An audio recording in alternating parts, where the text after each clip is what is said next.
Prije nego krenemo s receptom, da kažem par uvodnih riječi.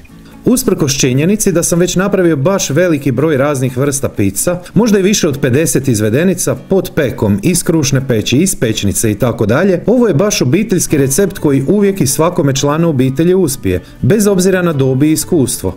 Ne mjesi se, samo se izlije, efektivnog posla imate samo 10-ak minuta, umjesto vas kasnije radi vrijeme i pećnica.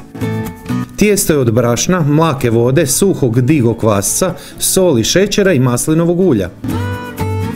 Prilagodio sam recept kako bi primarno ovo bila zaista izuzetno ukusna vegetarijanska obiteljska pizza, ali odozgora oni koji vole i žele mogu staviti i neke suhomesnate proizvode, dapače. Pa krenimo s receptom.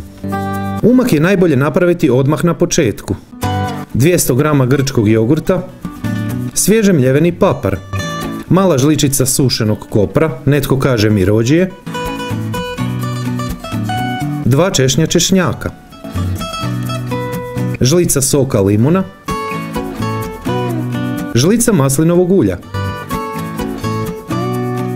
Spremiti u hladnjak do kraja recepta.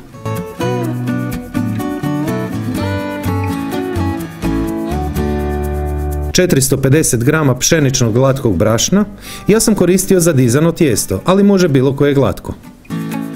15 g šećera,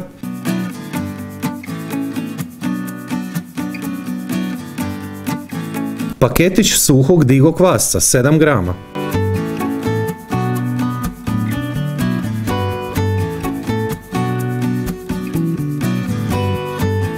četiri i pol decilitra obavezno mlake vode. Miksati srednje jakom brzinom 5 minuta.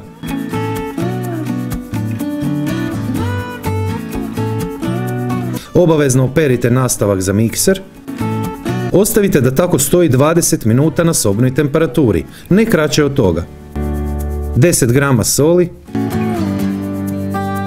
3 velike žlice maslinovog ulja. Miksati 2-3 minute, srednje jakom brzinom.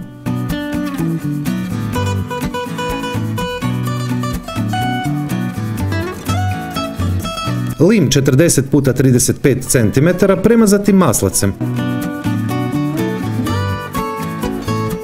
Posipati sa grizom, a višak maknite. Ako nemate griz, koristite brašno. Ovako sa grizom će ispasti baš fino hrskovo, probajte jednom.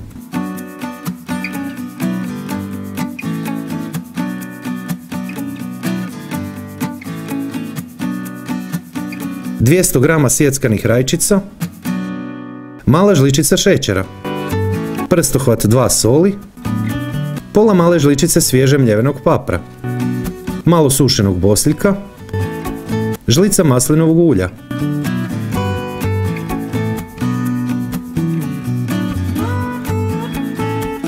...500 g sira, kojeg bi inače koristili za picu.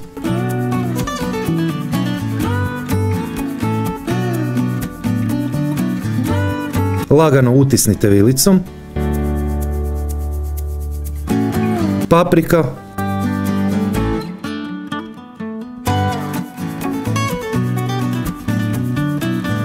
luk,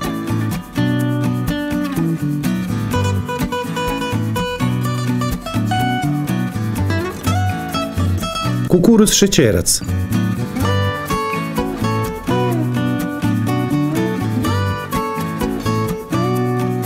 šampinjone obavezno ocijediti, ako ćete ih koristiti. Za vegetarijansku verziju sada dodajte gljive i masline i to je to. Ili dodajte sa smislom što god poželite, ali nemojte baš pretjerivati.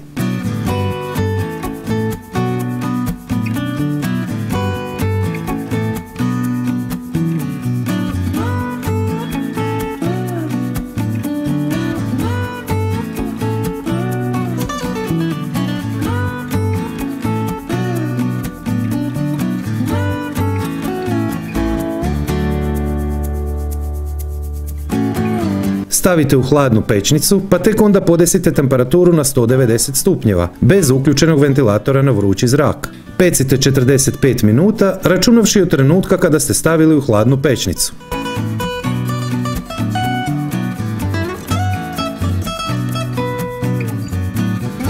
Origano, Na mom kanalu gledajte više od 1000 video recepata.